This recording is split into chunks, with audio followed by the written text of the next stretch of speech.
자, 이번에는 우리 측정에 관계된 아주 두 가지 중요한 용어를 살펴보겠습니다. 이 프리시전과 애큐러시. 프리시전은 우리말로는 정밀도라고 합니다. 정밀도. 애큐러시는 정확도. 약간 개념에서 차이가 있습니다. 먼저 정확도를 한번 보면요. 정확도는 뭡니까? 정확도라고 우리가 얘기할 수 있을 때는요. 뭐가 전제가 되냐면은 이 참값을 우리가 알고 있는 것을 우리가 이걸 전제를 해야 됩니다. 참값. 진짜 정답을 알고 있는 경우.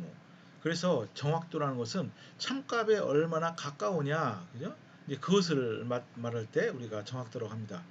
어떤 경우가 있을 수 있겠어요? 참값을 알고 있는 경우가 뭐 가끔 그런 경우가 있죠. 우리가 곧 나오겠지만은 우리가 이제 그 화살을 관역에 쏠 때 가운데가 참값이죠. 그죠? 그렇게 알고 있는 경우가 있습니다. 그런데 많은 경우에 측정에 있어서 우리가 참값을 몰라요. 뭐 이런 경우 있겠죠. 예를 들어서 우리가 어떤 미지 시료를 우리가 분석한다고 한번 보세요. 그 어떤 예를 들어서 이제 서울 한강물에 뭐 중금속 농도를 우리가 알고 싶다. 그때 이제 참값을 어떻게 우리가 생각할 수 있겠습니까? 공인된 그죠? 공인된 기관에서 분석했다면은 그게 이제 참값으로 볼 수 있겠죠, 그죠? 아니면은 이제 주로 이제 제가 여러분들 일반학이나 뭐 저 2학기 때 이제 분석과학 실험을 제가 맡고 있는데요. 제가 이제 학생들에게 이론을 가르친 다음에 그거를 맞추라고 합니다. 실험 이제 여러분 이제 실험실에 가서 실험해서 제가 이제 준비한 시료가 있어요. 예를 들어서 저는 어떻게 시료를 준비합니까? 정확하게 분석하고자 하는 그 성분의 무게를 정확하게 전달 말이죠. 그리고 정확하게 이제 이거를 물켜요. 물로 물켜서 어떤 일정한 부피를 만들죠. 그러면은 저는 그 물질의 농도를 정확히 알고 있죠, 그죠? 그러니까 저는 참가스를 알고 있는 겁니다. 그 경우에.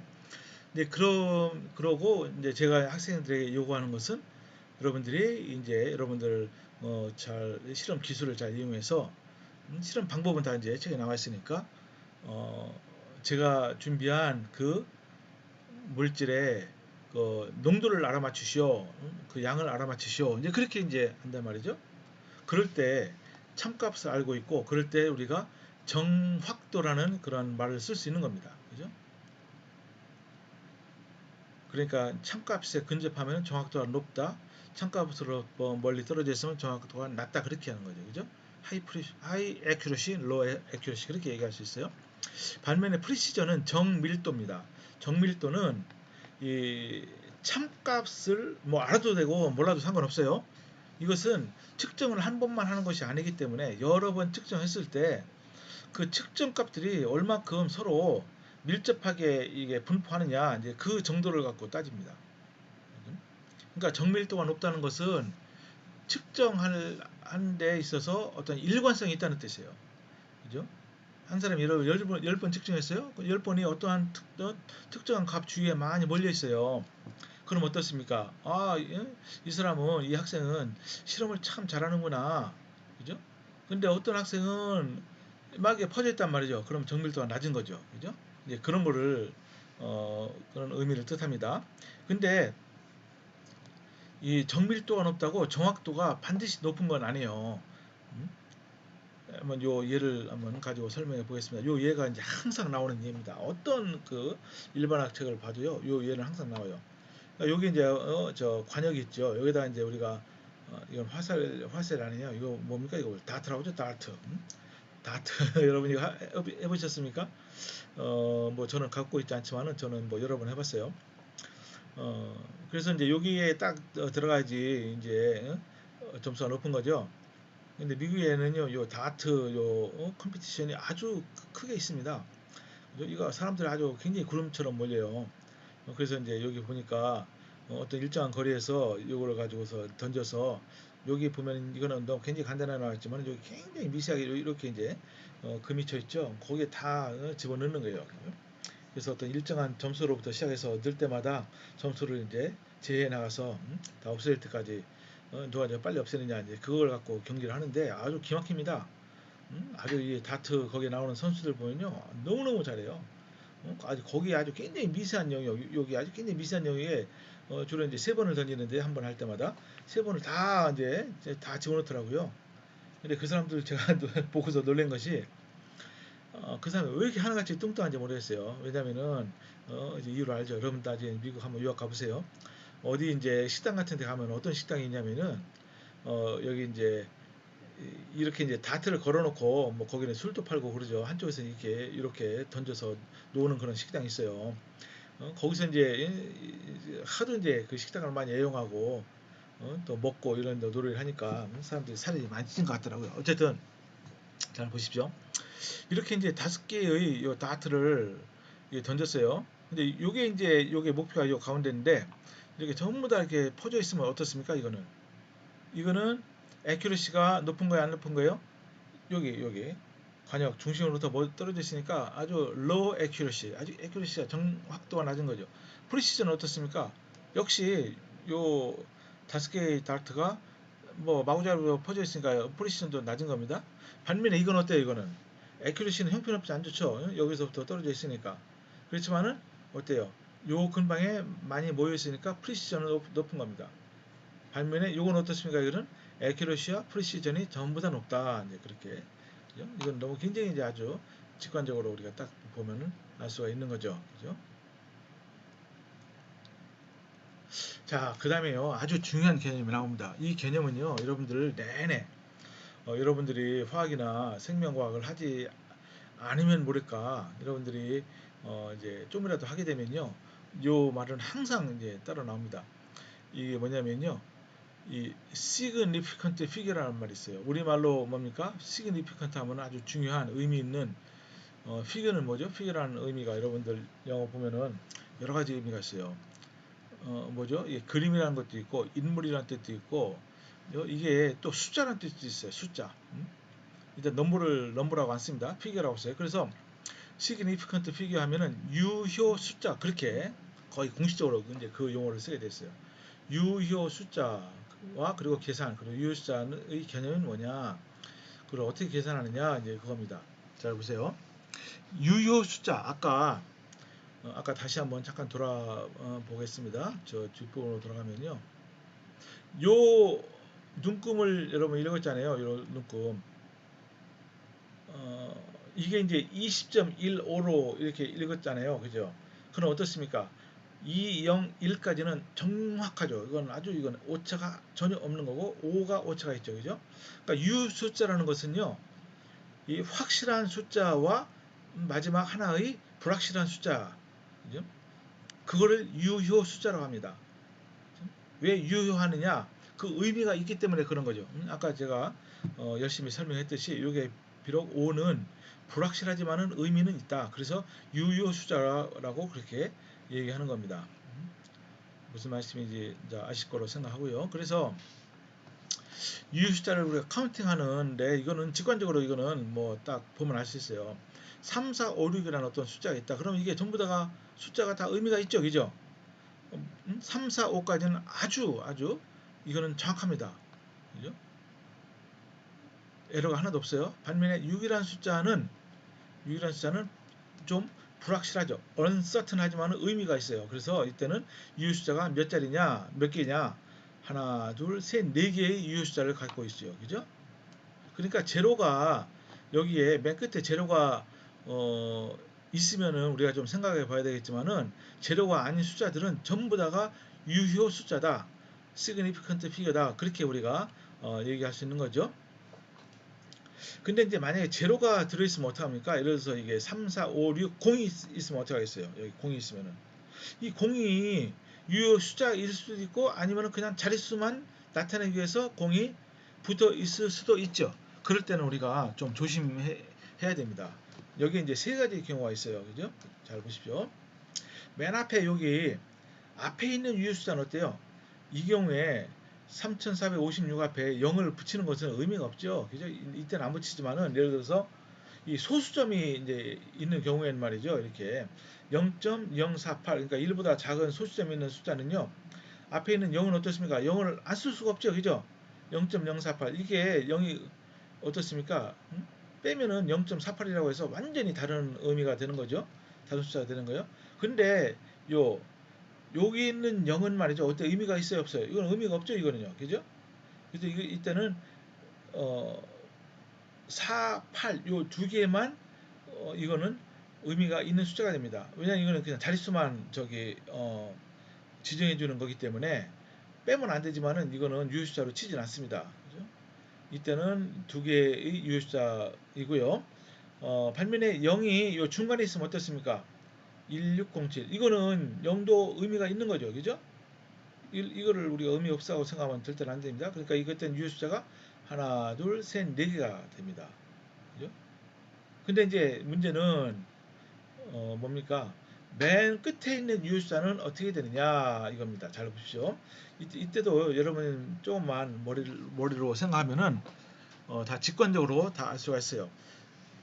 이렇게 이제 소수점 이하로 된 이런 숫자가 있다고 해보세요. 9.300 이 어때요? 여기에 0을 굳이 소수점 이하에 0을 굳이 쓸 필요가 있어요, 없어요? 크기만 보면은 9.3이나 9.300이나 이거는 다 똑같죠. 9.3이죠. 그죠? 크기가. 근데 굳이 9.300을 썼다는 것은 요 0이 의미가 있다는 걸 뜻합니다. 그죠? 그래서 이럴 때는 우리가 소수점 이하에 유효 0이 들어가 있으면 이거는 유효 숫자로 치야 됩니다. 그러니까 이때는 유효 숫자가 몇 자리예요? 하나, 둘, 셋, 네 개, 네 개가 되는 거죠. 그죠? 반면에 150은 어때요? 이 0, 0은 어떻습니까? 이거는 그냥 자릿수만 그저 맞추기 위해서 된 거죠. 그죠? 이제 여기 여기 1단위, 10단위, 100단위니까 1단위에 아무것도 없다는 걸 뜻해서 그래서 이걸 쓴 거이기 때문에 이렇게 썼을 때는요. 소수점 이하에 나오지 않는 그 0은 맨 끝에 나오는 0은 이것은 유효숫자로 치지 않습니다. 그래서 1하고 5가 이게 유효숫자예요. 이게 두 개. 그러니까 이때는 유효숫자가 두 개다. 그럼 이거를 이런 경우에 0을 우리가 유효 숫자로 취급하기 위해서는 어떻게 하면 될까요? 이때는요, 1.50 곱하기 10의 2승 그렇게 하면 됩니다. 나중에 여러분 이제 금방 알 수 있을 겁니다. 그죠? 어쨌든 그냥 이런 식으로 쓸 때는 0은 이거는 유효 숫자로 치지 않는다 이겁니다. 자, 반면에 또 뭐가 있냐면요. 여기 보세요. exact number라고 있어요. exact number. 이거는 아주 정확한 숫자는 겁니다. 잘 보세요. 1인치는 2.54cm다. 그죠? 이건 어때요, 이거? 이렇게 딱 아예 사람들이 규정을 하고 쓰는 겁니다. 인치란 말, 이건 여러분들 우리나라에서는, 우리나라, 유럽 그런 데서 또 다른 대부분의 나라에서는 인치는 안 쓰지만은 미국에서는요, 이거 일상생활에서 인치 아주 너무너무 흔하게 씁니다. 그죠? 그러니까 이것도 좀 알아둘 필요는 있어요. 물론 1인치는 인치라는 것은 길이를 나타내는 단위인데 이것은 2.54cm에 해당하죠. 물론 SI 단위는 아닙니다. 그죠? 제가 이제 제가 80년에 1980년에 대학을 들어갔는데요. 그때 이제 그때 다 영어 교재를 썼어요. 봤더니요. 영어 교재가 전부 다 이렇게 썼어요. 길이는 인치, 피트, 그리고 이제 이 뭐 질량은 뭐 파운드, 온스 다 그런 식으로 돼 있었어요. 책이. 어? 미국에서 나온 책을 썼는데 아직까지 이제 그 사람들이 이제 교과서에까지 그렇게 이제 자기들이 쓰는 그런 이 단위를 써서 그렇게 다 표시해 놨더라고요. 그래서 그거 공부하면서도 그걸 뭡니까 그 방식대로 이해하려고 하는데 굉장히 힘들었어요. 근데 요즘은요, 이제 미국도 이제 한참 전부터 이미 다 바뀌었습니다. 모든 교과서는 일상생활에서는 다 무슨 뭐 인치, 그죠? 뭐 파운드, 그리고 온도는 무슨 파렌하이트 있잖아요. 뭐 그런 거 다 쓰지만은 실제 교과서는 전부 다 요 메트릭 시스템으로 다 바꿨습니다. 그죠? 음? 표준 이거는 이제 메트릭 시스템이죠. 근데 이제 미국 사람들은 요 인치, 파운드 뭐 그런 걸 갖다가 자기들은 뭐라고 하는지 아세요? 스탠다드라고 해요. 스탠다드 시스템. 자기들이 표준이라고 참 어떻게 보면 말이 안 되는데 어쨌든 뭐 그렇습니다. 근데 잘 보시요. 제가 강조하고 싶은 것은 1인치는 2.54cm인데 이거는 딱 이렇게 사람들이 규정해 놓고 쓰는 거예요. 그러니까 2.54는 어때요? 이거는 유효시자가 딱 보면은 하나, 둘, 세 개인 것처럼 보이지만 사실은 이건 무한대입니다. 2.54, 0000000 이건 무한대로 가요. 그죠? 이렇게. 이렇게 서로 이제 각각의 단위를 서로 컨버전 할 때 들어가는 요 하나의 팩터입니다. 팩터. 이것은 유효시자가 딱 세 개가 아니에요. 무한대예요. 무한대. 그렇다고 이게 뒤에 굳이 0을 쓸 필요는 없잖아요. 그래서 이렇게 쓰긴 하지만 무한대다. 그리고 보세요. 이게 펜슬이 9자루가 있다. 이렇게 이제 하나하나 셌어요. 그랬더니 연필이 9자루가 있어요. 이 9은 뭡니까? 유효수자가 이거는. 이것도 무한대죠. 그죠? 9.0000 이거는. 그죠? 이거는 왜냐하면 이것은 그 자체로서 아주 완벽하게 에러도 없이 완전히 이거는 정해진 거니까. 그죠? 이런 경우는 유효수자가 무한대일 수가 있다. 이제 그거 여러분들이 좀 유의하시면 됩니다. 자, 아까 제가 금방 말씀드린 대로 잠깐만요. 이런 경우에 어때요? 예를 들어서 exponential notation이라고 해서 우리가 여러분들 10의 몇 승이다 뭐 그렇게 우리가 숫자를 쓸 수 있잖아요. 근데 예를 들어서 아까 예를 들어 여기 300하고 점을 찍는 경우가 있어요.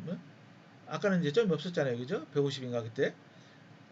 점이 없으면은 요 뒤에 00은 의미가 없다고 그랬잖아요. 그러니까 유수자는 3 하나인데 굳이 뒤에다가 점을 찍었어요. 그럼 어떻습니까? 아, 00 이게 의미가 있구나. 그래서 이때는 유효수자가 하나, 둘, 세 개입니다. 세 개. 이렇게 이제 여러분들이 판단할 수 있어요. 왜냐, 굳이 안 찍어도 될 점을 찍었기 때문에 이거 유효수자가 하나, 둘, 셋. 그렇다고 요 점 뒤에다가 0을 붙이면은 유효수자가 네 개입니다. 그렇게 하면 안 돼요. 이게 유효수자 세 개를 우리가 이제 유지하려면 뒤에다 점을 찍든지. 근데 이렇게 과학에서 표시하는 경우는 제가 보는데 별로 못 봤어요. 대신에 어떤 식으로 표시하냐면은 exponential notation이라고 해서 이렇게 합니다. 3.00 곱하기 10의 2승 이렇게 합니다. 그죠? 3.00 하면 이거는 유효수자가 하나, 둘, 세 개 이거는 너무 명확하죠. 그죠? 그리고 이게 300이라는 것을 나타내기 위해서 곱하기 이게 이제 exponential이잖아요. 그죠? 어떤 지수승으로 이제 표시한 거기 때문에 10의 2승 이렇게 됩니다. 그죠? 이런 식으로 표시하는 거예요. 여러분들 뭐 별로 어렵지 않죠, 그죠? 이런 식으로 하면은 두 가지 여기 이점이 있다고 해요, 그죠? 첫 번째가 뭐냐, 유효수자가 자리가 몇 개냐, 금방 할 수 있어요, 이렇게 보면은 하나, 둘, 세 개다, 그죠? 그리고 이제 여기 보니까 제로를 굳이 이렇게 뭐 많이 쓸 필요가 없다. 우리가 이제 아주 이제 큰 숫자나 작은 숫자를 표현할 때 이런 식으로 쓰면은 훨씬 단순하고 훨씬 간단하고 보기도 좋고 편리하다는 거죠, 그죠? 그죠? 그러니까 이제 이런 식으로 표시한다. 예, 그렇습니다. 자, 그 다음에 우리가 이제 유효수자를 이용한 한번 계산을 한번 우리가 생각해 보도록 합니다. 이게 이제 굉장히 중요합니다. 그러면 유효수자는 다시 한번 여러분들 상기시키면요. 이렇게 맨 끝에 있는 숫자는 전부 다 유효수자지만 맨 끝에 있는 숫자는 불확실한 숫자예요. 요거 보세요. 그러니까 유효수자에서 우리가 이제 여러 가지 이제 수학적인 연산을 할 수 있어요. 예를 들어서 이렇게 곱하기나 나누기. 여러분 곱하기나 나누기는 서로 등가 관계에 있는 거죠. 그죠? 왜냐 나누기는 그걸 분수를 취해서 역수를 취해서 곱하면 되는 거니까 곱하기나 나누기는 수학적으로는 서로 이제 등가, 이퀴밸런트하다고 우리가 보는 겁니다. 잘 보십시오. 여기 보시면 말이죠. 이렇게 이것도 불확실하고 이것도 불확실한 숫자예요. 그러니까 이 끝에 있는 숫자는 전부 다 불확실하다. 그럼 어떻습니까, 여러분요? 이거 계산해 보면은 이게 말이죠. 불확실한 숫자가 이게 서로 이거 계산해 보면 불확실한 숫자 곱하기 확실한 숫자는 불확실하죠. 그죠? 실제로 계산해 보면은 여기 이제 7.381 이렇게 나왔다고 한번 생각해 보십시오. 그럼 어떻게 됐습니까, 여러분요? 여기에 이 숫자가 전부 다 어떻게 확실합니까? 그렇지 않고요.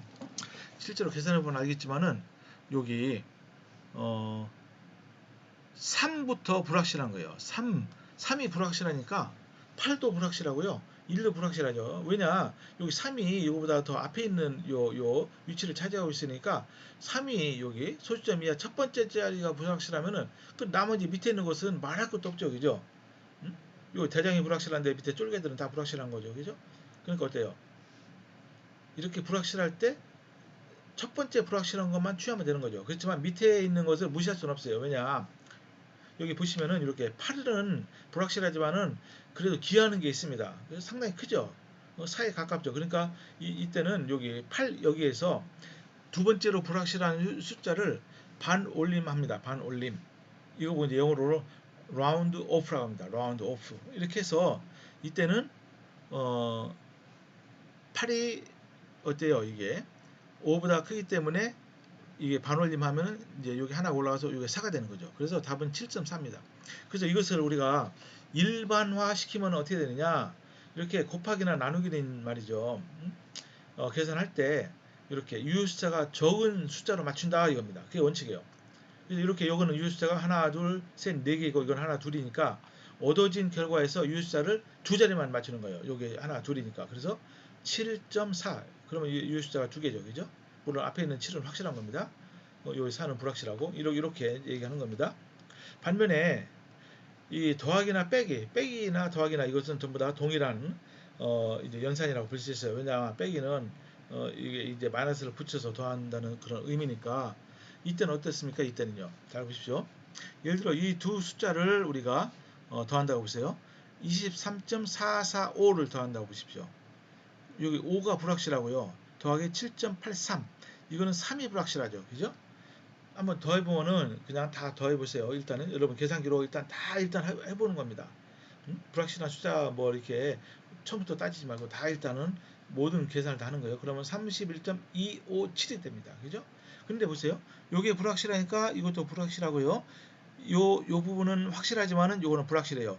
확실한 거 더하기 불확실한 것은 어때요? 요 숫자는 불확실하죠. 그죠? 불확실성이 어디 가는 건 아니잖아요. 그죠? 그러니까 결국은 31.275가 됩니다. 그러니까 어때요? 그러니까 요 두 개가 불확실한 거예요. 두 개가. 그래서 요 5는 우리가 제거를 해야 됩니다. 5는 제거를 하는데 어떻게 제거를 하느냐? 그러니까 이제 여기 네 자리 여기서 이제 우리가 불확실성을 끊어야 되는데 5는 어때요? 반올림해서 그러면 요게 이제 31.28이 되는 거죠. 그죠? 31.28. 무슨 말인지 아시겠죠? 그죠? 이렇게 되는 겁니다. 그러니까 이거는 우리가 일반화 시키면은 소수점 이하 불확실성이 가장 처음 나타나는 그 부분의 불확실성을 맞춘다. 그러니까 7.83이 소수점 이하 둘째 자리에서 불확실성이 나타났기 때문에 답도 소수점 이하 둘째 자리가까지만 우리가 취하는 거죠. 그죠? 뭐 별로 어렵지 않습니다. 근데 여기서는 여러분들 한 가지 어떤 질문을 하셔야 되냐면요. 이 반올림에 대해서 여러분들이 한번 질문을 하셔야 돼요. 여러분들 아마 학교에서 배웠을 때 1, 2, 3, 4까지는 아예 이제 무시하고 5, 6, 7, 8, 9가 나오면은 하나 위로 반올림 한다고 그랬잖아요. 그죠? 그래서 이게 5가 나왔기 때문에 하나 올려서 20, 31.28이 된다. 그렇게 여러분이 생각했겠지만은 그거는 엄밀히 말해서는 그거는 불공평한 겁니다. 잘 보세요. 1, 2, 3, 4, 뭐 0은 아무 영향 안 미치니까 제거하고 1, 2, 3, 4 하면은 숫자가 4개고 5, 6, 7, 8, 9는 숫자가 5개잖아요. 그죠? 왜 5개 그쪽은 다 반올림하고 왜 그렇습니까? 그러니까 어? 4개 1, 2, 3, 4는 왜 반올림을 반영하지 않느냐? 그게 이제 요 5 때문에 그랬어요. 5 때문에. 5는 딱 중간에 있기 때문에. 그래서 여러분들 이제 저 분석학을 배우면 알겠지만요. 5를 취급하는 방법이 있어요. 만약에 요게 5를 반올림해서 요게 이제 그 다음 요 숫자가 하나가 올라갔다. 그러니까 20, 30이 8이 됐다. 이런 경우는 됩니다. 왜냐? 반올림한 결과가 요 끝에가 짝수면은 반올림 하라는 거예요. 만약에 그런데 요게 그렇지 않고 31.265가 됐다고 해보세요. 그러면은 5를 어떻게 합니까? 반올림 하면은 31.27이 되죠. 그죠? 그때 홀수가 되면은 이때는 반올림 하지 말고 그냥 무시하라는 거예요. 그 경우에는 그냥 31.27로 그냥 놔두라는 겁니다. 그죠? 뭐 그거 좀 조심해서 아시기 바랍니다. 자, 그래서 이제 요거 일단 여기까지 하고 잠시 쉬도록 하겠습니다.